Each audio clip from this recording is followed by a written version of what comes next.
No. Come here, little boy. Come here, little boy. Hey, what you doing? Hey, gorgeous. You'll say. Look at that. Look at those wattles. Look at the colour that's going on his face. Right. Hi, guys. Bit of a different area at the moment. I've actually commandeered hubby's workshop. As you know, anybody that follows me probably knows that my hubby is the Beard X16. He's one of the YouTube makers.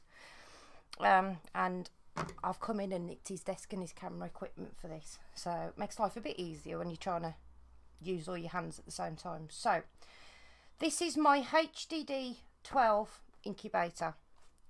Now there's a brilliant little incubator and I found it absolutely amazing. The only thing that drove me insane was the humidity. So need to get one of these. I think this wasn't expensive. I think it was like £4 or £5 off eBay, possibly.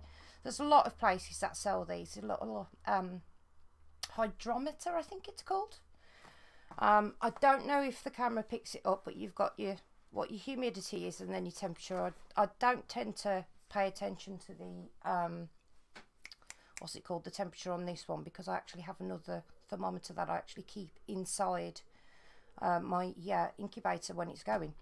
So right, and at the moment it's actually reading a bit higher than normal because number one, I'm actually holding it, but number two, I've just put the batteries in. I don't tend to store things with batteries in because of I know my luck, I'll get it back out, the batteries won't be working. So let's get this out. Gotta get it out of the box. Bobby, could you come help, please? Can't get it out of the box. Thank you, darling. Right. First thing with this, don't throw away the foam polystyrene casing. It's actually made so if you're in a cooler climate and you're struggling with your temperature to keep your temperature correct, then what you do is you keep it all plugged in. As you see, there's a hole there for your power. You can see all your dials. You can actually see your egg light there, and you can see into it as well. And on the bottom, both sides, there is actually a drainage channel in case you fill up too far underneath. So that is actually clear as well. So make sure you always keep your packaging. I always put stuff away back in boxes. You never know. So it's always worth storing it correctly, so the life of it will work better. So this is my HDD 12. As I said before, it's got your light, your little LED light. If you actually press and hold the bulb button, it'll actually move the tray for you, so you can always check that your tray's moving correctly. So let's take the lid off. That there, that comes up on camera. That is actually your temperature gauge. So when you are cleaning this, make sure you use the proper stuff and be very careful of this, because the last thing you want to do is damage that. That is part of the turning mechanism. So if I get this, see if I can get it on. I cheat. Normally, you see, I get hubby to do this for me. There we go. There you go, the turning mechanism. And this little bit here sits in this slot. And it's programmed to turn the eggs every 2 hours. So let me put the lid aside for a minute. It should come with your information leaflet. Make sure you read this through. Now, the one thing that did confuse me, what I didn't understand correctly, was the terms of the surface area of the water. And I know a lot of other people have had issues with that, so I will show you what I mean by that in a minute. So what I'll do, these are your dividers for your eggs. When you put them in, make sure that your eggs are in correctly. It shows you how to space it properly in the manual. Always read your manuals on anything that you get. There you go. So, right, take that out. This is the tray that your eggs sit on. Now, I have what's it called? It's a silicone matting that you actually get for dehydrators. So what we did is we actually cut it to size, and I use that when I go into lockdown. I put that down and then I put my eggs on top. I do that purely because these gaps on here I feel are a little bit too big, and I didn't want my chicks to get their feet stuck in there or the claws stuck in there, because obviously as soon as, you know, they hatch, they're very, very wobbly, pretty much all over the place. So me, it's just an extra safety thing for me to do that. I'm one of these safety queens, I can't help myself. And then obviously we have the base. The polystyrene gets absolutely filthy with dust and all sorts, unfortunately. This needs another wipe out. But it's actually kept in the shed with the rest of the chicken stuff, where we keep all the feed, etc. Now, what I'm going to show you is what I did to sort out the humidity. This is the biggest thing. Now, normally what you do, if you're in a country that has very low humidity levels, you'd put water inside these channels. I'm in the UK now. Humidity is middle to high. It's, you know, so it's not too bad. I think generally it's around 50% humidity. I have an app on my phone, a weather app, and I go down and it will tell me what the humidity level is. But I did what it said. I put the water in and I left it switched on, and it went something, I mean, it skyrocketed, the humidity did, and I was sort of having a bit of a panic, thinking, oh God, what have I done? So very luckily I've got a friend who has, I mean, she's been hobby breeding now for about 13 years. So what we did, now anything that I do is what I did with my humidity. Now it's down to you what you do with yours, okay? So I'm just showing you this to show you what I did. If you follow this, it's down to you, okay? But the first thing I did, I'm actually a smoker and I smoke roll-ups. I smoke tobacco, not cigarettes. And I used a filter, and I actually managed to get it up in the hole. Can you see that on camera? I actually managed to get it up into the hole. I didn't stick it all the way in because obviously the last thing I want to do is get something jammed in there. Now, I found that actually helped me to steady the humidity a little bit better, and it tended to keep it a more steady rate. What I also did, first thing I did is I had the lid of a 5-litre water bottle. Now, oops, a daisy, I've just chucked it everywhere. I'm going to need a bit of tissue if you've got some, darling, please. I've done it in coloured water so you can actually see what I mean. Now, thank you. I had a big issue with the surface area of the water, and it was driving me mad. I couldn't quite understand what I was meant to be doing. So let me take these out and I'll show you. Now this, hopefully you'll be able to see this. I've used some juice, some squash. So this is the lid of a 5-litre water bottle. It's what, 2 inches roughly in diameter, and it's about 10 mil deep roughly. So the top of the water there that is actually seeable is the surface area. Now if I put it in that, I'm hoping this comes up. So even though you've now got the same amount of water that was in this lid, that now, because the water actually covers a much larger area, there is more surface area of the water that can then evaporate. That's the word I was looking for. It can then evaporate and help with the humidity. Now the problem is, what I did is I did this and I put the water in, and there was too much surface area for the water. So what I did then, don't worry guys, this will all be fully scrubbed before it goes back. So what we did then is I put the lid on. Let's put that, I think it goes in that way.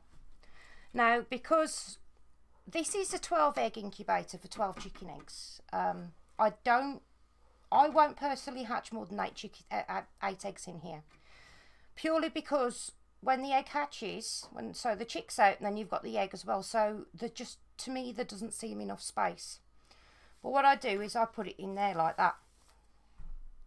So as this moves across, when it's turning, it's not going to affect the water level in there because it's quite gentle as it moves.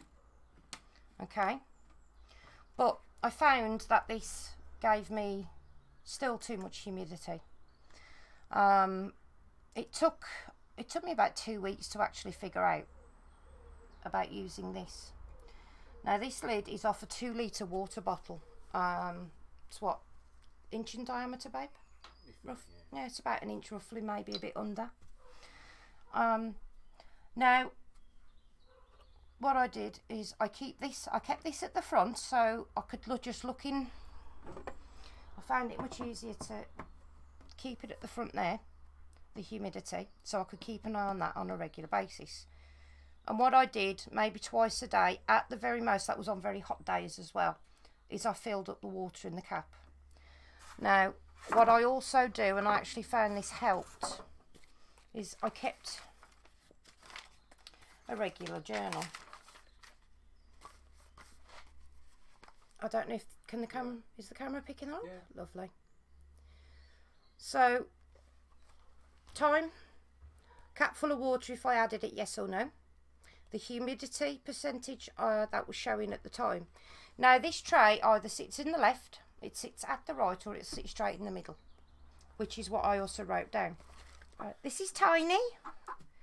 If you remember, I had a little Buff Orpington chick that was very, very poorly. She couldn't walk for the first few weeks of her life. Don't fall off the table, sweetie pie. For the first few weeks of her life, she had a brace on her legs. We had to keep swapping it over as she grew, because we were never too sure if she'd actually ever walk properly or not. There we go, good girl. Now, she's actually, the 4 chicks that I hatched in here, she actually mothers. Don't you, baby girl? Yes. Your mama's Princess Tiny. Yes. It's your baby girl. Mwah. And our new chicken coop is actually going to be called Fat Tiny's Egg and Breakfast, isn't it, darling? Mm? Yeah.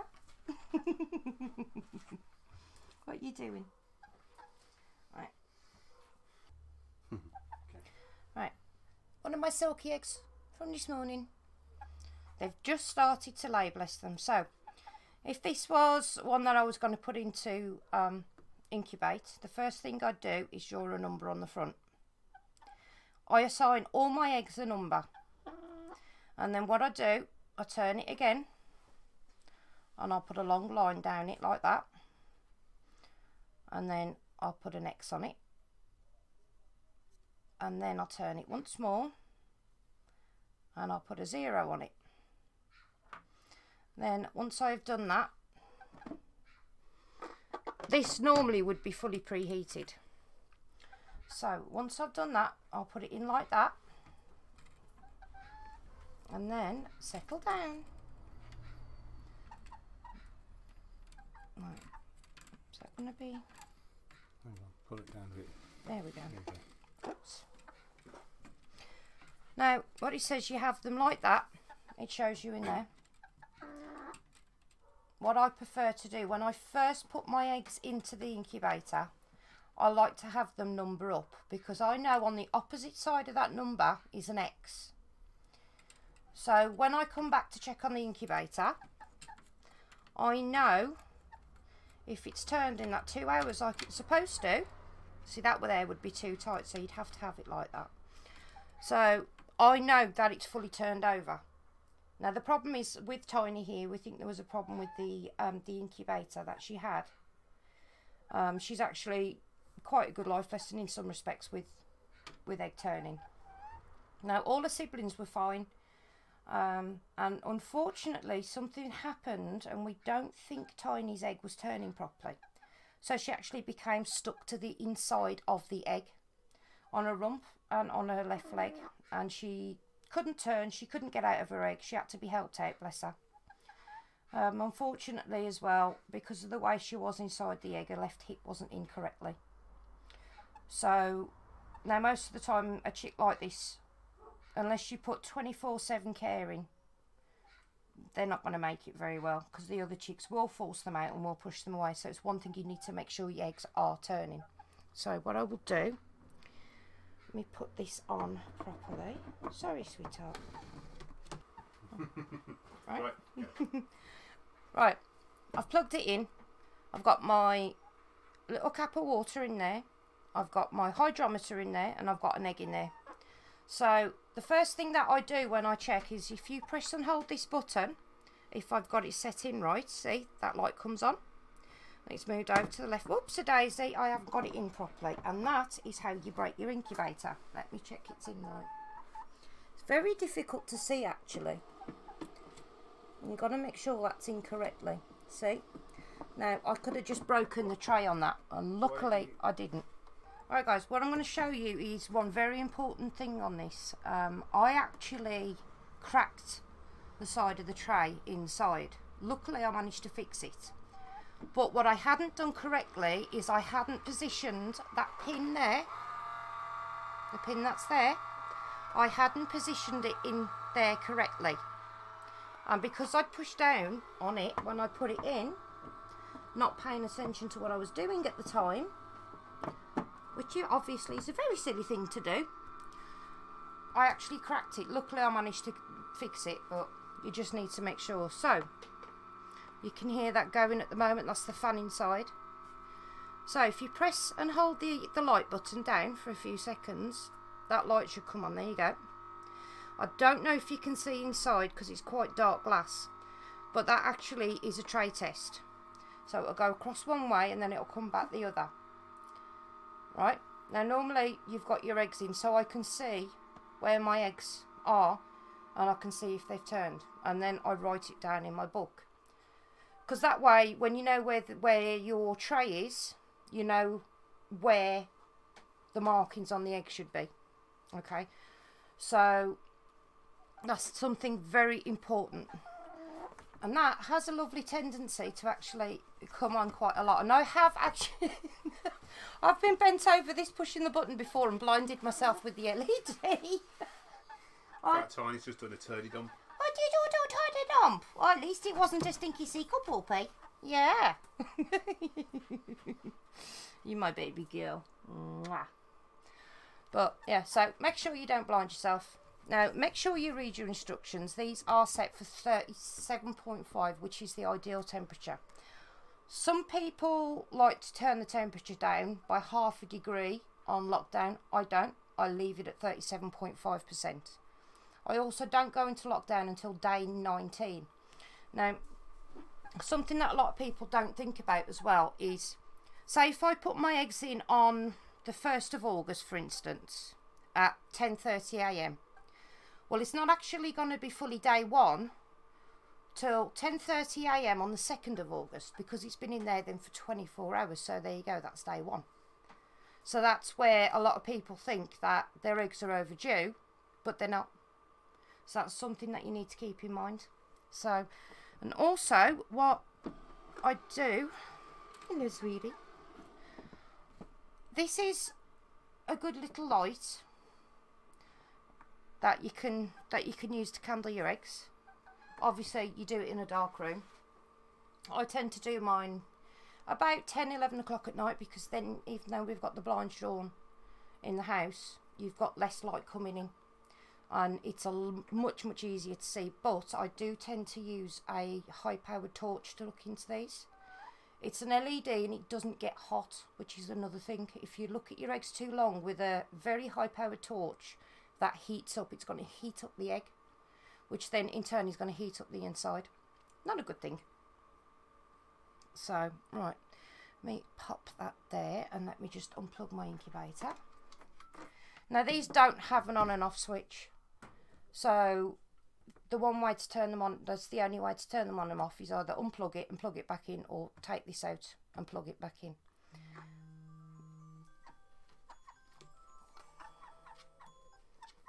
Sorry, my alarm is going off. What are you doing, baby girl? Mommy actually needs that food underneath. Can I have this, please? Excuse me. There we go. Right. Now, like I said, make sure you read all of this information. See there? That is actually the bit that I was telling you about the cog. It has to be in the side of the tray correctly.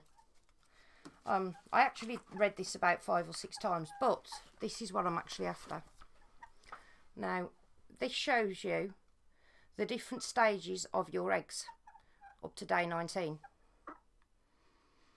So make sure when you've got your book you read it through, and then I actually kept this out through the whole incubation on this page, even though I'd gone online and I'd sort of googled it and what have you. I just wanted to double check it was all correct. Anything, I can't think of anything else, but oh yeah, the other thing, use a pencil if you mark your eggs. Don't use a marker pen or anything, because it actually can sink in through the pores on the egg, and then it can create an issue inside the egg, because when it's laid, it's got something on it called bloom, which is a protective coating, which then stops bacteria getting into the egg and making it go bad, basically. So if you make sure your eggs are clean when they go in your incubator, don't wash them, because if you wash them, you wash the bloom off, and if there is any bacteria on any of the other eggs, you're then going to start losing them. I found that out the hard way when I had some dirty eggs. I had no choice but to wash them because they were filthy, and unfortunately I lost the lot. So that is something that you need to do. And the other thing, like I said, I've been very lucky because I have a very good friend who hobby hatches. She's been doing it for, I think it's 12-13 years now. So she's helped me through every step of the way with this first incubation, and the second one I've not long done. I think they're nearly 4 weeks old, the chicks now. They were, I think they hatched on the 15th of August, I think it was, the last lot. But she doesn't go into lockdown till day 19. Now, purely because sometimes there's a chick that just needs that little extra bit of time. It's not quite ready to stop turning, and it's not quite ready for that last bit, the extra humidity. So what I do is I do it that way. I start day 19. So any chicks in the eggs that have got, they're a little bit behind, it just gives them that little bit more time. And then hopefully that way you'll have a better hatch rate as well. I can't think of any more questions that I have been asked about this. Hopefully this video helps, guys. If there's anything that I have forgotten, please write it in the comments, and then I'll do another video and I'll get back to you on them. So, and anyway, from Fat Tiny, I'm a beautiful girl, my little princess. Look at her, isn't she gorgeous? So from Fat Tiny and me, take care. Thank you all. Bye.